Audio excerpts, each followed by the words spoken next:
decorative stitches are a great way to add a little bit of interest to any project you're working on. The stitches that we are going to play with are I, J, and K, and these are actually built-in satin shapes. First thing I want to do is select my stitch. So I'm going to select stitch number I. Then what I'm going to do is I'm going to adjust my stitch length. And when you're using a decorative stitch such as that satin shape, I'm going to have my stitch length between that 0 and 1. And I always suggest that you have an extra scrap piece of fabric to play with, because you're going to play with that stitch length. And the other thing that we're going to play with is that stitch width. So we're going to start the stitch width up at 5. Now I've placed a decorative thread up in my needle because I think stitches just look a little prettier when they've got a little bit of shine on them. Now I've got this standard presser foot in place, but you can see that my line that I've drawn on my fabric is a little harder to see. So if I change out that presser foot with the buttonhole foot, you'll see that it's a little easier to see everything that I'm stitching. So when I'm playing with decorative threads, I typically use a clear foot that I'm able to see my mark line and to see my stitches as I'm stitching them. Now I've again marked my fabric, and this is kind of a cotton and linen blend fabric, so I've placed a piece of stabilizer underneath, and I really suggest doing that when you're playing with decorative threads, is to try stabilizers underneath. That will help your stitches lie a little flatter and be a whole lot prettier.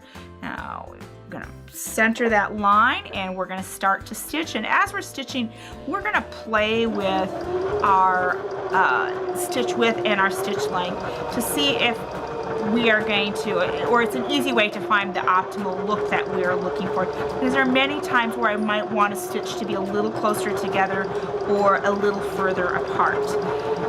So if I take a look at this, let's just stitch a little further so I can pull that around so you can see.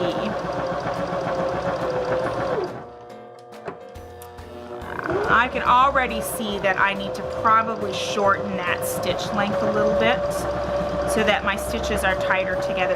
And you can actually see that happening on the fabric. As I get those stitches closer together, the fabric moves a little bit slower. If I widen that stitch length out, you can see how easily that fabric moves underneath the presser foot.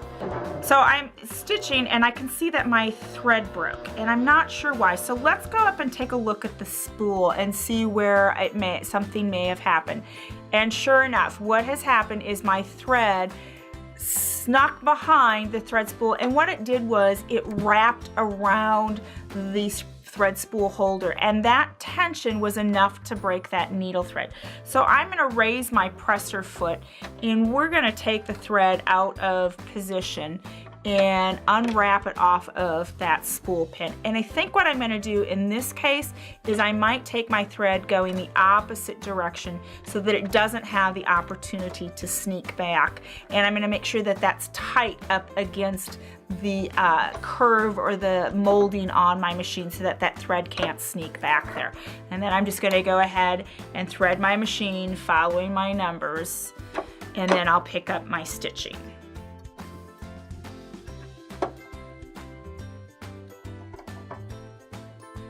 Now my machine's all rethreaded and I'm ready to start stitching. I'm going to lower that presser foot again and I'll pick up in the stitching. Now it will pick up where it left off in the process.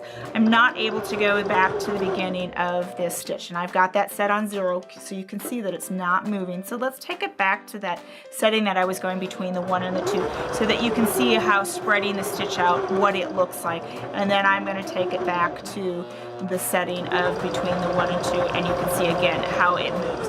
Now if I play with the width, we take that from a 5 to 3, we'll be able to see what happens to that stitch as I make it a little bit not as wide as that 5mm setting. So coming to the end, open that stitch up a little bit. It's just kind of fun to play with the different settings to see the different looks that you can get. And then I always make sure that on my fabric that I'm stitching on, that I use some type of marker that I can see, and I write or make little notes of where I had my settings, or I keep it on a piece of paper right next to my station and I can see those settings. If we take a look at our stitch sample, this first setting was our 5mm width with our setting on our stitch length between about halfway between the 0 and the 1. Now in this case I went a little bit closer to that 0 setting so that my stitches are, as you can see, are a little bit closer together, but you can also see that the width or the depth of my stitch changed slightly. Here's where I had that little hiccup, and this was actually where that stitch sitting was a little bit longer between that 1.5 and 2, which I do not find very attractive at all. Then we went back to a standard setting, and here I changed that width to a setting of 3. So you can see that probably the ideal setting for most cases is going to be that width of 5, giving you that full width of that stitch, and then making sure that that stitch length is closer to the 0 setting. So this is how easy it is to create decorative looks using the built-in decorative stitches on your Baby Lock Zeal.